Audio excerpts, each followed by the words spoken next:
Look, we need to talk. I am so sick and tired of hearing people talk about inflation, whether it's politicians or the news media or their so called experts, or if it's friends and family sitting around a dinner table at a get together. Everyone wants to talk about inflation, and yet almost none of these people actually understand the subject matter.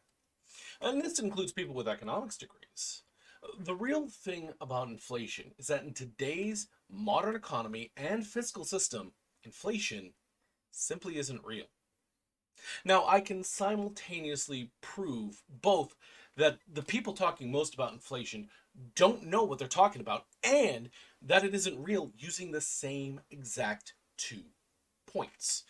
2 points, of course, that the guys with economics degrees get really uncomfortable when people start talking about them. The first and most important point, one that should be common knowledge by now, is that we use the fiat currency. Fiat currencies are not backed by anything and thus are uniquely immune from the effects of inflation. Now, for those of you still living in the 1940s, looking at you conservatives, the US dropped the gold standard shortly after World War II. So, under a gold standard, let's say for example, every dollar is worth 1 ounce of gold. If you double the amount of dollars in the market without increasing your gold reserves, then your dollars are worth half as much. This is traditionally what we call inflation. Fiat currencies are not affected by this. Because they have no such backing, they maintain the value which is ascribed to them by the issuer or the government. This means that it doesn't matter if there's $1 per person in the market or 1 billion. Each dollar still holds its original value. This is why Democrats have no issues with big spending bills, and why Republicans, once they're in power, of course, they spend like a 14-year-old girl who just stole her dad's credit card and with all the fiscal responsibility of a raging crack addict. Now, there are going to be some naysayers, mostly people who wasted their time and money on a useless degree, like economics, who are going to spout some arguments about securities and foreign debts determining the value of the US dollar. That's all bullshit. All of it. The only reason such claims even exist is to confuse the average person about the reality of their money. That at any moment, none of those securities or foreign debts or what have you will matter, since all the Federal Reserve has to do is consider those irrelevant to the value of the dollar, them, or even the US government. The people at the top don't want the common person to know this about their money, and with good reason. But I digress. Once again, the reality of fiat currency is that there is nothing, nada, zilch, that is determining its value other than the word of the issuer. Speaking of bullshit arguments, the second point that proves both that inflation is not real and that these yahoos pretending that they are economic experts are either idiots or liars is fractional reserve banking. How often have you heard people say that we have no money for schools, for public health care, for the poor, or even for our veterans? That putting money into these programs for these people would drive up inflation. Well, thanks to fractional reserve banking, those arguments are all bullshit, and they have been for decades. For those of you who know what fractional reserve banking is, congratulations! Now you understand the two major reasons why inflation in modern finance is a myth. So, I mean, I guess you guys can skip the rest of the video if you want, or continue watching. Helps out. Now, for those of you in the back who don't know what fractional reserve banking is, the way fractional reserve banking works is like this. And for the sake of simplicity, I'll be using US rates of 10 to 1. Let's say that I become a bank. Fill out all my paperwork, get all that stuff taken care of, yada yada. I'm now a bank. And I put $1 in my local Federal Reserve Bank. I can now go and make up to $10 in loans. Sounds a bit like a con now, doesn't it? Well, it's not. It's fractional reserve banking. So let's say, for the sake of simplicity, that I get all that money back from those loans, not including interest or what I take for my profits. I go back to the Federal Reserve and now I put the money back in there and now I have $10 in reserves. Now I can make $100 in loans or give it out as credit.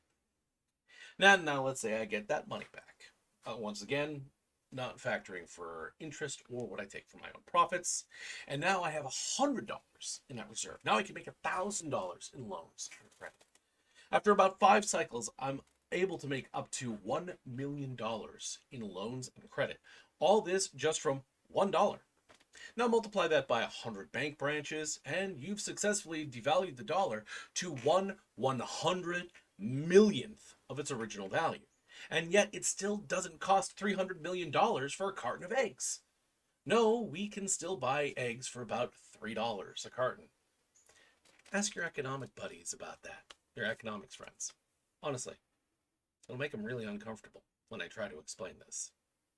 Now, some of you might call this money printing, others a scam or fraud or con, and you would be right.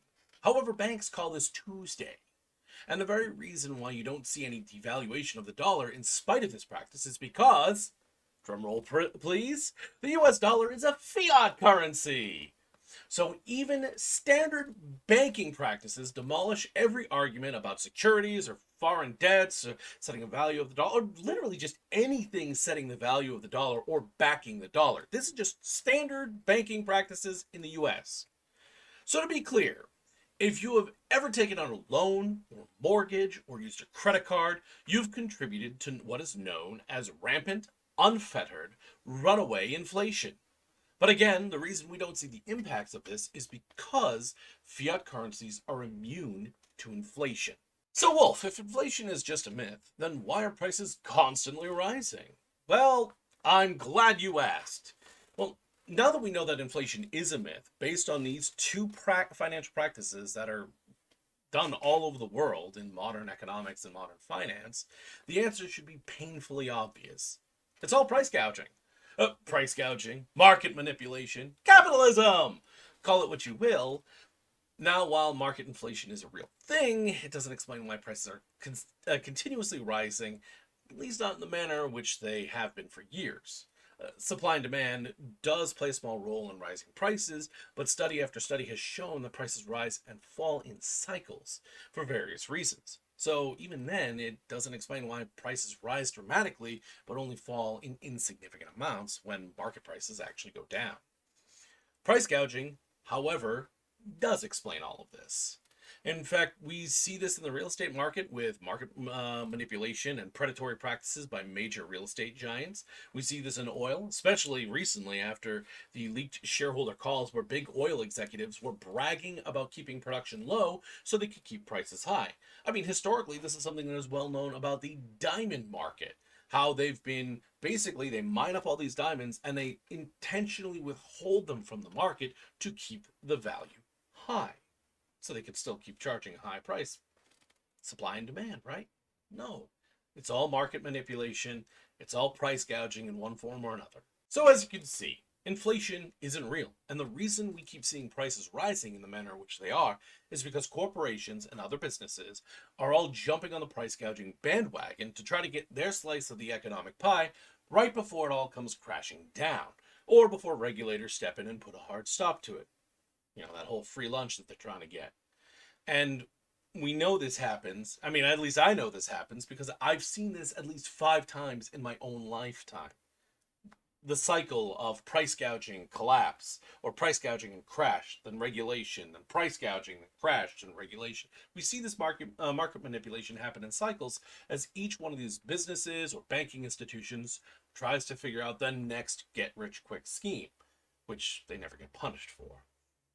Oh, and be sure to remember, by the way, all of this, especially that inflation isn't real. The next time you hear a politician explaining why we need to cut public services or funding or Medicare or Social Security, or why that we can't have free state college education with well-paid teachers, no less, or why that we can't have universal health care with well-paid medical staff and doctors, remember that you are being kept poor and struggling so that you stay on your knees, begging at the feet of the rich so that you can keep a roof over your head and food in your belly.